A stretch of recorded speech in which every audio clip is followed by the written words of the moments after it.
l'image Didier Arneton était telle.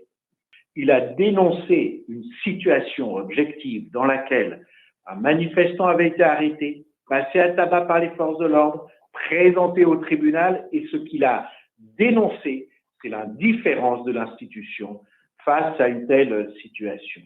Et il n'a donc jamais mis en cause cette magistrate personnellement. Elle l'a pris pour elle. Alors pourquoi? En fait, il y a 3 prises de parole d'Eddie Arneton. Une conférence de presse qui est sur YouTube, tout le monde peut l'écouter et il assume parfaitement ce qu'il a dit à ce moment-là.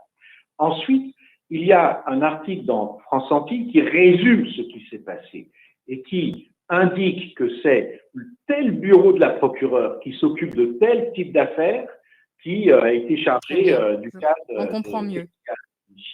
Mais ce sont les propos du journaliste, pas ceux de Eddie Arneton. Il ne s'est pas exprimé de cette façon-là.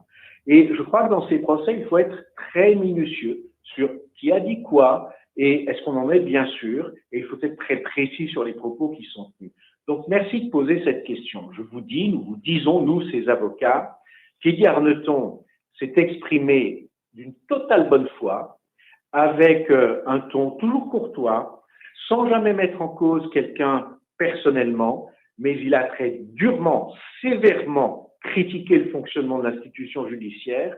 Il avait le droit de le faire, comme nous vous l'avons dit tout à l'heure, et il s'est fondé sur les confidences de son client et sur les procès-verbaux du dossier qu'il avait dans les mains. À partir de là, un avocat ne peut pas être condamné pour diffamation.